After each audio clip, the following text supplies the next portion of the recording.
Hey, it's Derek here from Pacific Coast Auto, and we're looking here at an R33 Skyline. This is a GTS-T Type M, and so that's the rear-wheel drive with the RB25 inline six-cylinder turbo engine that puts out 250 horsepower. This one's in generally stock condition, but has a few modifications here and there, like suspension, exhaust, blow-off valve, strut tower bar, etc.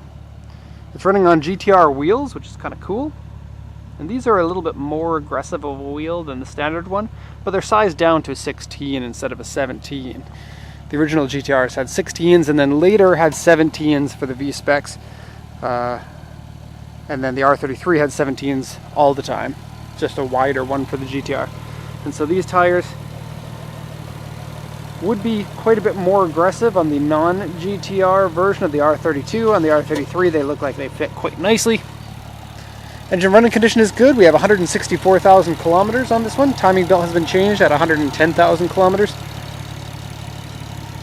Okay, oil and coolant are both good. Has this really cool Nismo strut tower brace. That would be an aftermarket part there. Blow-off valve is here. Look at this. Yeah, Blitz radiator cap. 1.3 bar. Okay, oil is also good, and if you are an R33 owner or Stagia WGNC 34 owner, you'll know that the strut towers rust really easily. This one is good. The reason why they rust is quite important, actually. You see this sealant here. The sealant goes hard after it's 10 years old or so. If you drive the car really hard, that sealant can crack and let moisture in. And so if you have non-rusty strut towers, it probably hasn't been driven that hard. And that's good. Okay, I'm going to close the hood here. The steel hood. You know, if Mazda can put an aluminum hood on their Roadster, Nissan could have had an aluminum hood on their Skyline. They did on the GTR, but the GTS-T only got the steel ones. I'm going to go ahead and shut this engine off, but you can see here 164,876. No, focus. There we go, 164,876 kilometers on it at the moment. Shut that off. Okay, so bought from auction for export to the USA. Probably the biggest country for these at the moment is the USA. This one's going to Texas. Okay, I'll go ahead and translate this auction inspection sheet real quick. So it's a 94 Skyline Coupe, not the four-door, GTS25T Type M, auction grade 3.5 with an interior C and an exterior B. 164,850 kilometers with original 5-speed manual. Still has current registration on it until 2022 December. Okay. The seller says it has various aftermarket parts and the tachometer is shaky. Actually, the auction inspector wrote the tachometer doesn't work as a note to that, where it used to say that it was shaky. Now these tachometers in this car tend to be an issue, and then they jump around and skip when they're right about to brake, and then after several months of that, they'll just show that you're going 10,000 RPM at all times. They'll max out at the full bottom, and then they have to be either replaced or rebuilt. Okay, the auction inspection here says windshield rock chip, which I couldn't find anything that was worth noting. Interior scratched, wear, dirty, and rip. Okay. Inside the trunk is scratched and dented, and the spare tire house is dented. Also, there's no spare in there. Underside dented and slight rust. And the slight rust, usually these are pretty bad for rust. This one, much better than usual. The slight rust, I can actually just show you. It is underneath where the spare tire is. This is where they all go and get rusty. So you can see some of the little orange spots, and typically it'll look worse than it actually is. This one looks to be pretty good comparatively. You can hear that Civic hybrid system.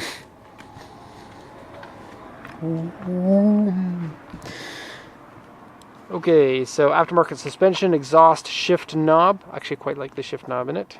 Side step edge part is dented. Fender arches have been modified. What they mean is pulled fenders or rolled fenders in order to fit the bigger tires. Rear wiper has been removed and an extra gauge. It's a boost gauge. A4 is big scratches on the front bumper. The rest of the body is actually quite good with just a medium scratch over here. Spare tires missing. Various scratches and dents. Wheels scratched. Actually, the wheels are a little bit rough condition and door mirror scratched. Okay, So, having seen the car, I think that it compares pretty well to the auction inspection sheet.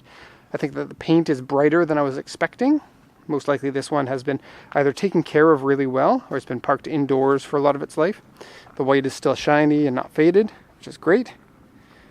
The GTR wheels look good on it. And this is kind of the less aggressive of all of the body styles. The front bumper and the rear spoiler are a little bit more gentlemanly, I guess you could say. Still has those iconic dual round tail lights. Okay. I used to own an R33 and I love them. I love these RB25 engines. They're so fun to drive. The RB20 engine, I don't like very much. Almost every time I drive it, I think, ugh, it's not breathing well and it's not really enough power until the turbo comes in. With the extra half a liter of displacement, you get a lot more power. When you get up to higher RPMs, it doesn't get all wheezy and, oh, you're making me work too hard. You just get nice amount of boost. The boost lag is a fun amount of boost lag.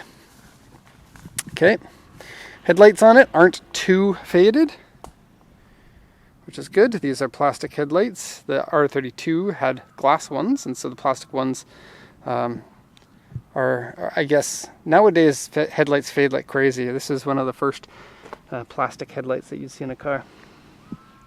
Functional intakes on the front, including these ones here in the corner, which are your brake coolers for the front. Kind of cool. Okay. Now there is a dent on the hood here. You might be able to see it.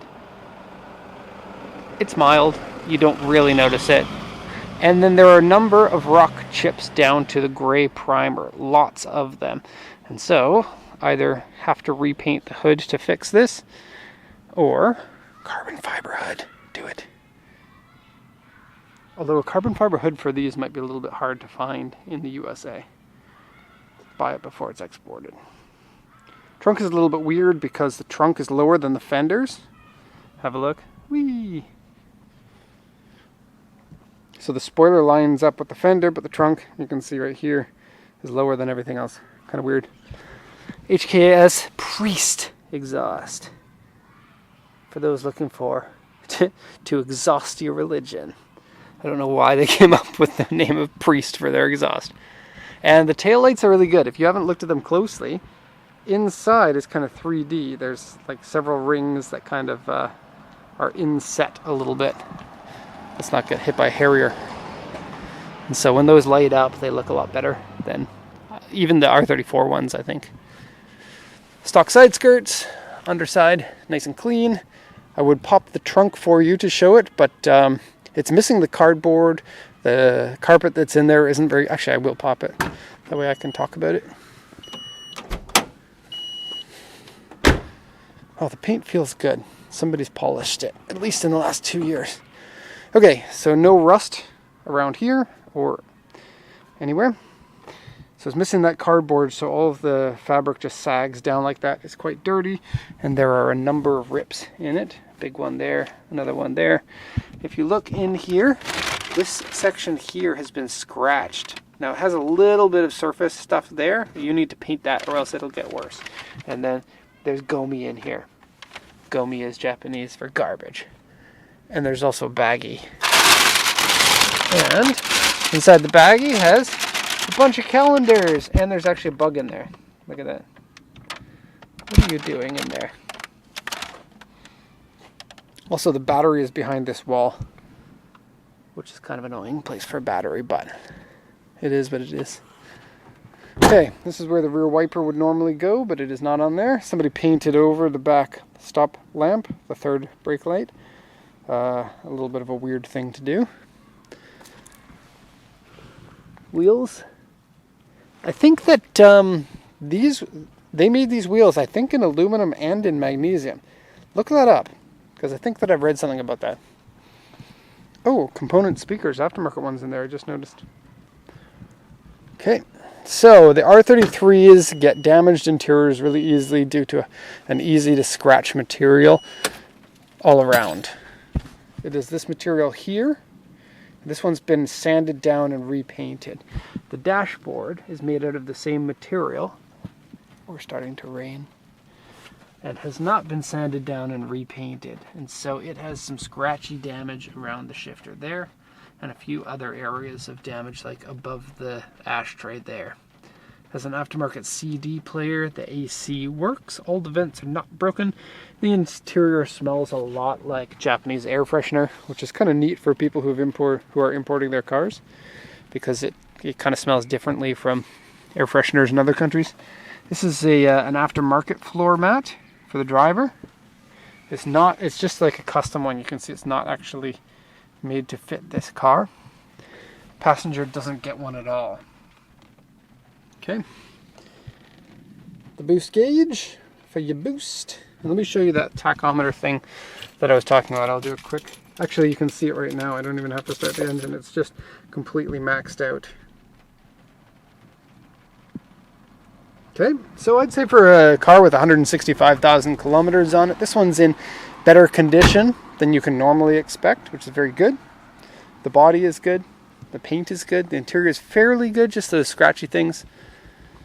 Okay, and the R33s are great, but they're getting expensive. That means that if you can afford them, you won't have anyone else in your city that has them, most likely, if you're in the USA at least.